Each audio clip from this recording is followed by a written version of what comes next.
everybody, this is Gary at Tropic Trailer here in Fort Myers, Florida. Today we're going to give you a basic setup on how to hook up a new trailer. First of all, guys, when you get your trailer, you always want to make sure your hitch and ball mount is rated for the trailer that you're going to be hauling. This trailer here is a double axle. It's got two 3,500 pound axles. It is 7,000 pound GVWR, minus the weight of the trailer, which is about 1,900 pounds. Therefore, you can carry around about 5,000 pounds of load on this trailer. This ball coupler here with the 2 5/16 ball, it's rated for up to 14,000 pounds. So we got plenty of weight there.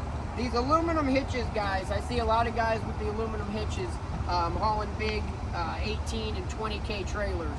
And they do bend. They're great and they're nice for your lighter duty trailers, but they do not make an aluminum ball hitch that can handle the 18, 20,000 pounds like a lot of people I see are trying to do. So make sure you check your weight rating on your balls, make sure that they're the right size and everything. And first thing you always want to do, guys, is back up, make sure you're 2 5/16, 2 5/16. You're just gonna plop the trailer on, make sure you latch down. When you latch down, we put a safety pin on here. These trailers don't come with it. We do this here at Tropic. If this does not go through, then that means it's not on there. If this is back, the pin will not go through. So you'll always know that it's on there when your pin will go through. This trailer also has brakes on both axles. So in the state of Florida, you have to have brakes on every axle on a trailer that's over 2,000 pounds. So this trailer has brakes on both axles. There are some dealers out there that'll sell you trailers with one brake on one axle. They are not legal in the state of Florida. Once you get backed up, get your ball and get it locked on, this is your breakaway cord. Every trailer with brakes now has a breakaway system. This breakaway system pulls out, that'll lock your brakes up on your trailer. That has got to be hooked to your truck, not to the chain, not to anything else. It has to be hooked to the truck. If this gets pulled out, it will lock the brakes up on the trailer. If it does come out, all you have to do is simply push it back in and it'll go reset, go back to the way it needs to be. You're always going to take your chains, guys, and you always want to cross your chains. Every trailer, you need your chains crossed. The reason you cross your chains, if this does for some ungodly reason pop off, your ball, instead of it coming down and hitting the ground and maybe flipping, it'll cradle the tongue. So you always want to cross your chains, just in case it pops off. Like I said, God forbid it ever does.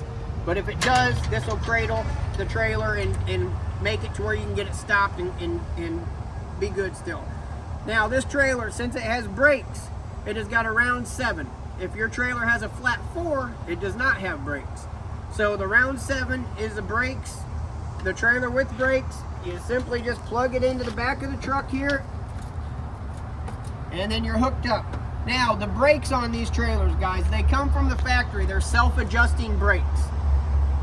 Your self-adjusting brakes need about 60 to 80 miles to get broke in to where they're working at full function. When you get them, I mean, they still work, but they will get better and better and better. So I always tell everybody, when you get in your truck, set your brake controller around 3. If you feel the trailer pushing your truck, you need to turn it up still. If you feel it stopping your truck, you've got it too high. You need to bring it down.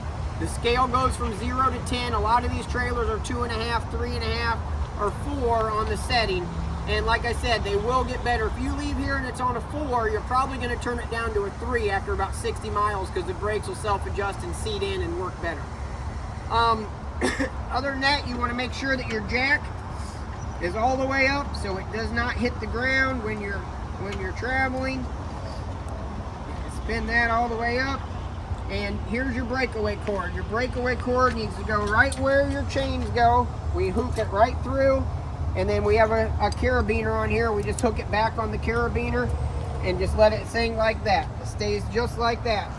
Your trailer also on level, guys, you want it up about 2 inches in the front.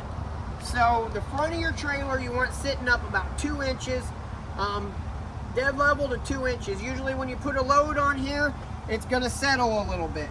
So you always want your trailer up about 2 inches for it to get the best pulling. And also, if you get a heavier load on here, you want to make sure your heavier load is on the axles or forward of the axles. You put all your weight on the back and you're going to start fishtailing and it will not pull well. So if you have any weight, make sure you pull it up and put it on front of the axles towards the front of the trailer, and that'll pull it the best. Always make sure you also check your tires, air pressure, lug nuts. Very important on a new trailer. We mark our trailer lugs so that everybody can see where they line up on the lug nuts. We do 2 marks here. That way you can see where the lug nuts are at on to the stud. If you walk around here and this mark's over here and this mark's over here, you know something is moved. It's very important, and I can't stress this enough, to check your lug nuts after about 60, 80 miles of driving. You always want to stop 60, 80 miles, get out, check your lug nuts, make sure they're good. That's very, very important. And you guys stop and see us here at Fort Myers, Florida. If you have any questions, give us a call, and we hope to see you soon. Have a great day.